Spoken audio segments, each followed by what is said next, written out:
다음은 해외 고객으로부터 접수된 메일의 내용이다. 메일의 목적은 무엇인가?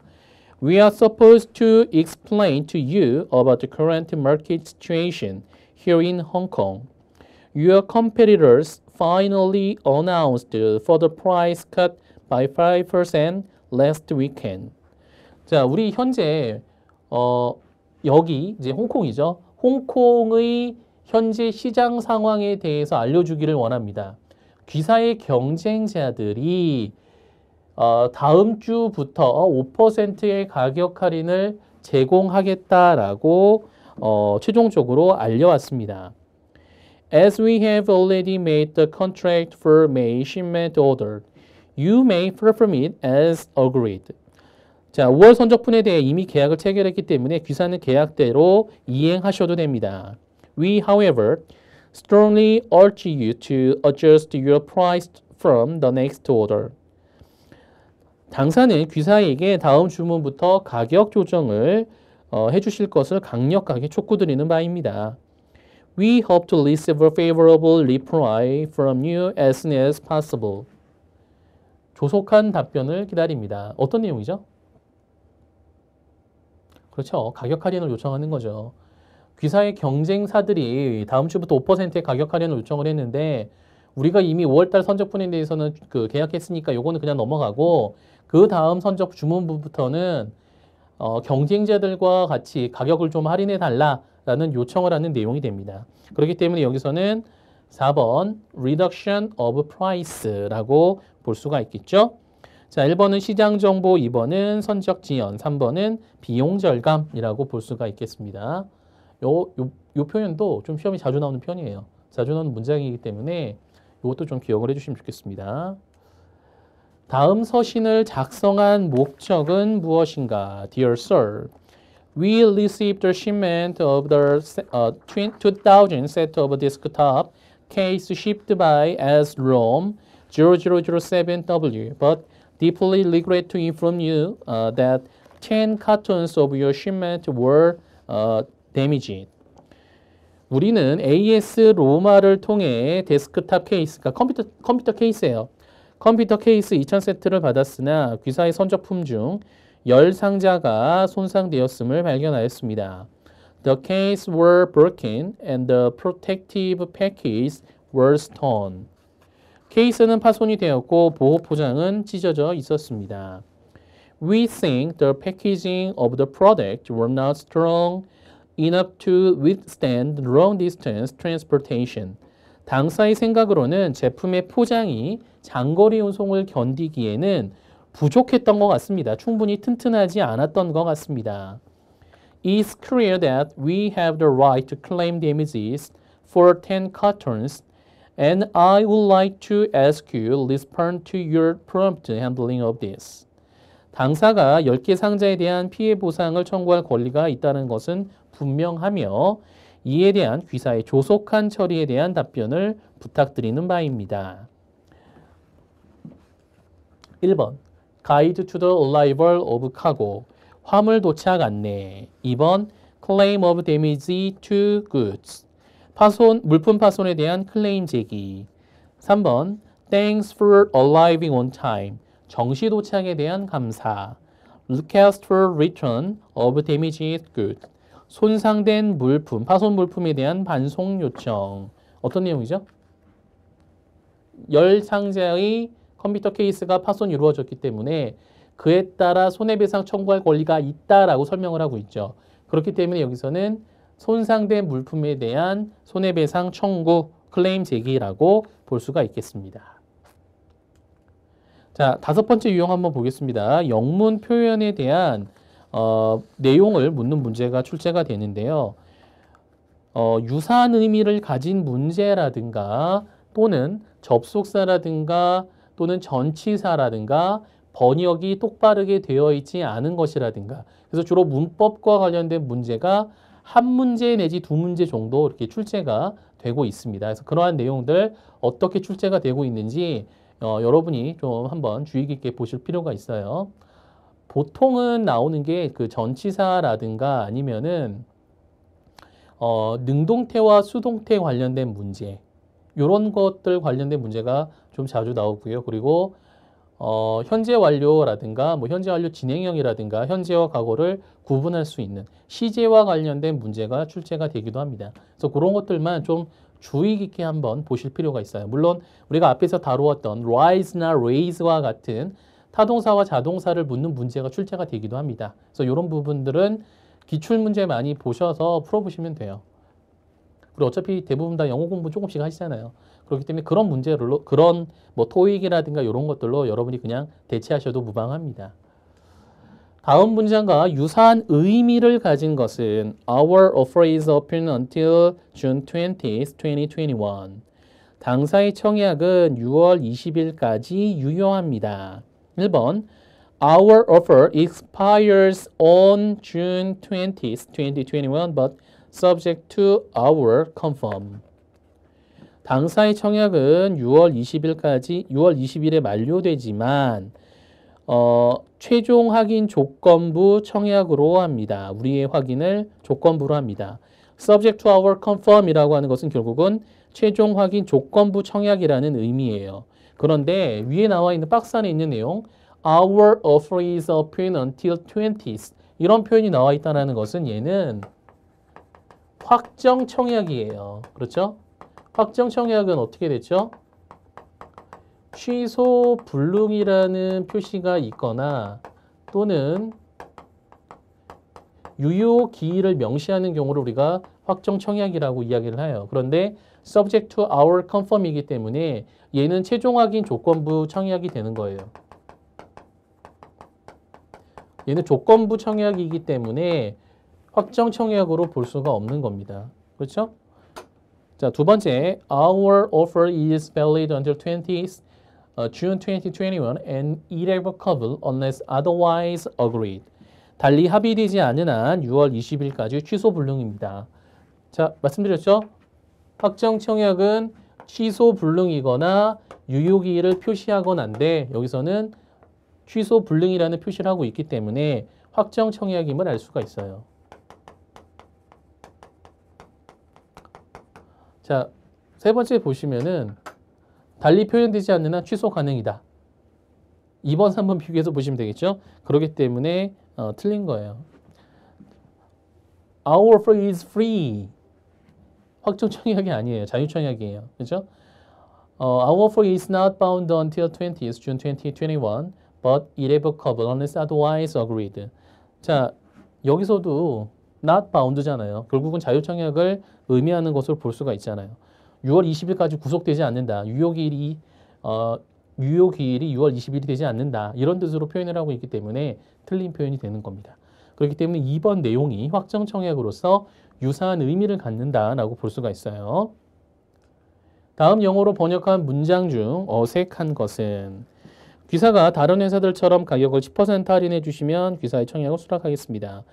If you give us a 10% discount like other companies, we will accept your offer. 선적 화물은 7월 5일 로스앤젤레스 항구에 도착할 예정입니다. The shipment is estimated to arrive at Los Angeles port on July 5th. 그렇죠? 자, 3번 보세요. XYZ 앞으로 20만 달러짜리 신용장을 개설해 주세요. Please open a letter of credit for $200,000 in favor of XYZ Corporation. 자, 신용장을 개설하다 open a letter of credit in favor of 뒤에는 수익자가 나타납니다. 그렇죠? XYZ Corporation이라는 회사가 수익자가 돼요. 수익자가 되고 요청을 하는 당사자가 개설 의뢰인이 되는 겁니다. 더 이상 물품 인도가 지연되면 당사는 판매할 기회를 많이 놓친다는 점을 이해해 주십시오. Please understand that you would lose much of your chance of selling them if their delivery were put on any further. 자, 주체가 잘못됐죠. 더 이상 물품 인도가 지연되면 우리가 판매할 기회를 잃어요. 그런데 you would lose 라고 나와 있잖아요. 그렇죠? 귀하가 당신이 판매할 기회를 놓쳐요 라고 표현을 하고 있기 때문에 여기서는 you가 아니라 we가 들어가야 되겠죠. 그렇죠? 자, 요 표현이 잘못된 내용으로 보시면 되겠습니다.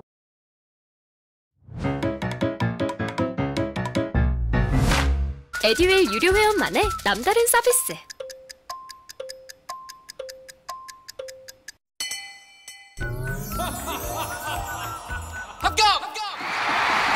합격하고 돈도 받는 혜택. 오직 에듀윌 유료 회원에게만. 에듀윌. 무료 합격! 자, 3번 다음 중 무역 영문 서한 작성 원칙에 대한 예문으로 옳지 않은 것은? 자, 1번 correctness, 정확성이죠. This product is high in this case. 이 제품은 높습니다. 이 경우 높아요. 뭐가 높다는 거죠? The article number 321 product is high in price. 가격이 높습니다. 이렇게 정확하게 표현해라. 2번 conciseness, 간결성이죠. We have already instructed our bank to open NC. 신용장을 개설하도록 우리 은행에게 지시했습니다.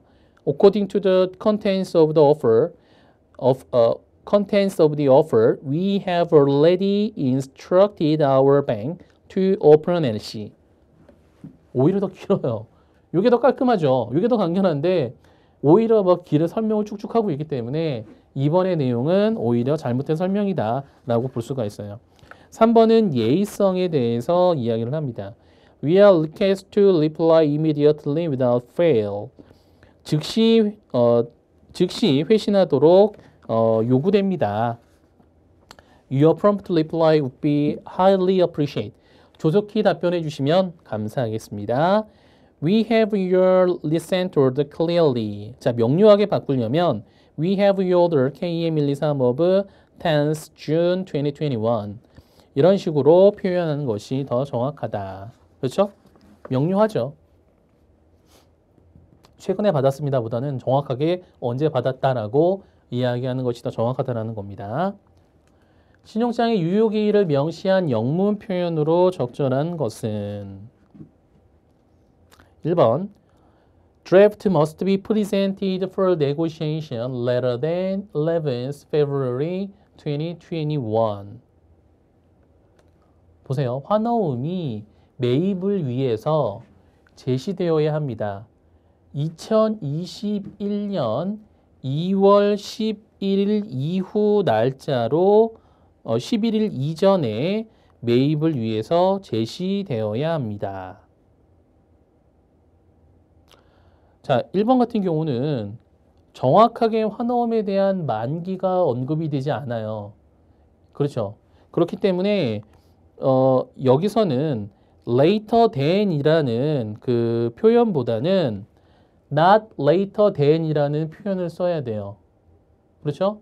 11일을 넘지 않는 범위 내에서 매입을 위한 제시가 이루어져야 합니다. 라고 보는 것이 더 정확해요.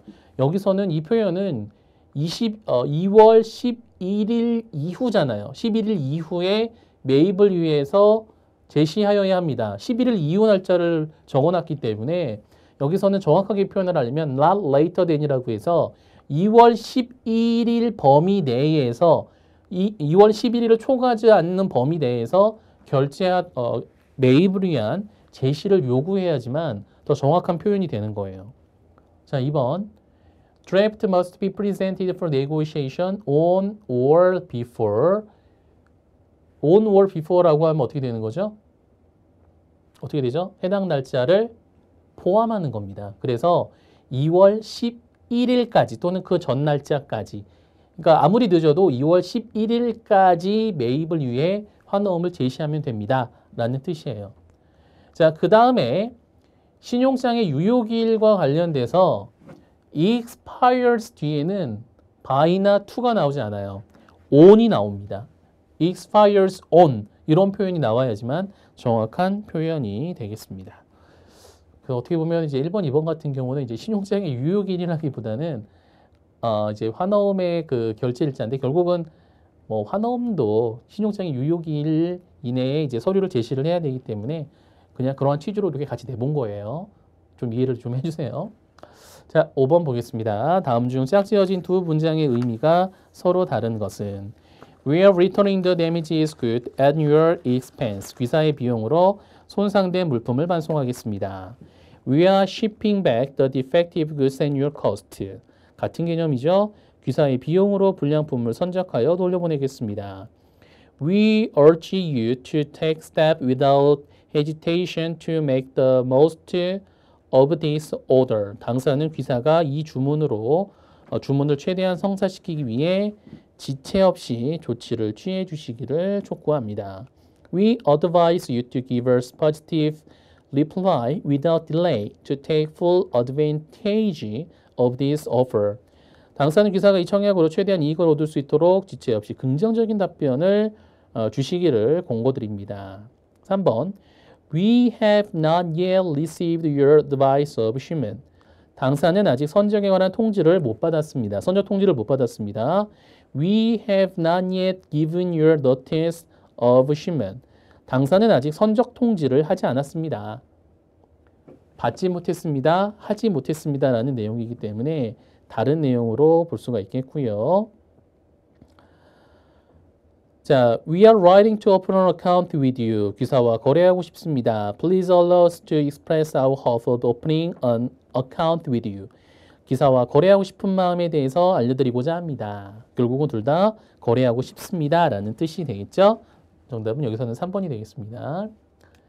다음 표현 중 매도인에게 유리한 표현이 아닌 것은 quality to be fully equal to sample.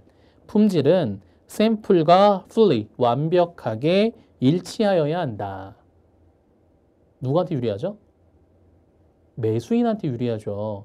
이러한 조건을 달게 되면 사소한 하자에 대해서 매수인이 마켓 클레임을 제기할 수 있잖아요.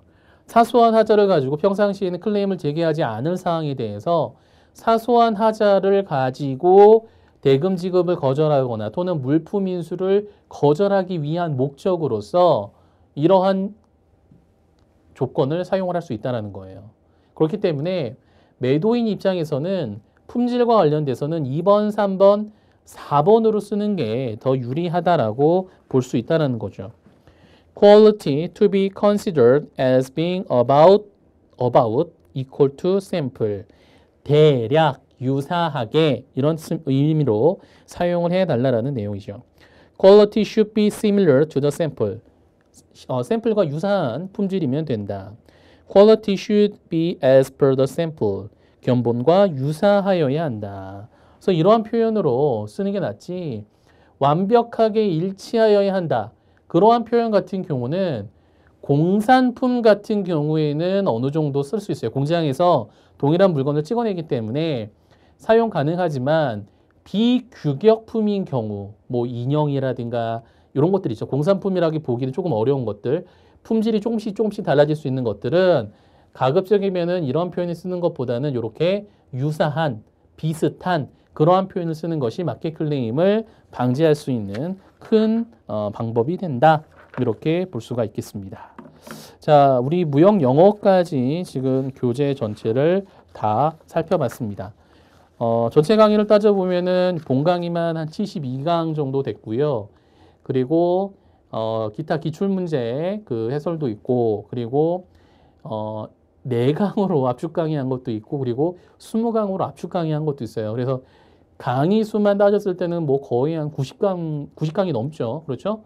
자, 근데 이런 모든 90강을 넘는 강의를 처음부터 끝까지 달려오신 모든 수강생 여러분께 감사의 말씀을 드리고, 그리고 여러분이 끝까지 포기하지 않고 여기까지 오셨다라는 점에 대해서 칭찬을 좀 해드리고 싶어요. 쉽지 않잖아요. 그렇죠? 저도 이제 처음부터 이렇게 끝까지 말하는 저도 힘들지만 솔직히 말하는 사람보다는 앉아서 듣는 사람이 더 힘들거든요. 그래서 이러한 그 긴 여정을 끝까지 따라오신 여러분에게 정말이지 칭찬과 그 다음에 존경의 마음을 담아서 표현을 하고 싶습니다. 자, 이제는 이제 이론 강의는 어느 정도 이제 이론적으로는 여러분이 준비가 되셨을 거예요. 앞으로 중요한 부분은 본 강의를 끝내셨으면 교재를 좀 여러 차례 우리가 이제 회독한다라고 그러죠. 여러 차례 좀 읽어보시고요. 부족한 부분이 있으시면 좀 보완을 하시고, 그리고 모의고사라든가 아니면은 기출 문제를 좀 많이 풀어보세요. 그래서 틀린 부분에 대해서 왜 틀렸는지 다시 한번 검토하시고 다시 복습을 하시고 그리고 나중에 다시 한번 풀어보시고 시험에 들어가시면은 좋은 결과가 있으실 것으로 생각합니다. 질문 중에 본 강의를 먼저 듣는 게 좋은가요? 아니면 요약 강의를 먼저 듣는 게 좋은가요? 라고 이제 물어보시는 분들이 있는데 제가 볼 때는 둘 다 상관없어요. 그러니까 시간적인 여유가 있으신 분들은 본 강의를 다 들으시고 공부하시고 복습하는 개념으로 요약 강의를 들으시는 것도 괜찮고요. 아니면 처음 시작하실 때 우리 시험이 어떤 내용들이 나오는구나라고 알고 싶으신 분들은 먼저 요약 강의를 듣고 그 다음에 본 강의를 오셔도 괜찮을 것 같아요. 뭐 강의 다 끝난 시점에 이런 말씀을 좀 드려서 이제 본 강의를 다 보신 분들은 이제 요약 강의를 보실 차례가 되시긴 하겠지만 그러한 질문이 들어와서 그냥 좀 알려드리고 싶어서 말씀드렸습니다. 자, 이제 마무리 좀 잘 하시고요. 실제 시험에서 좋은 결과 있으시기를 바라겠습니다. 수고하셨습니다.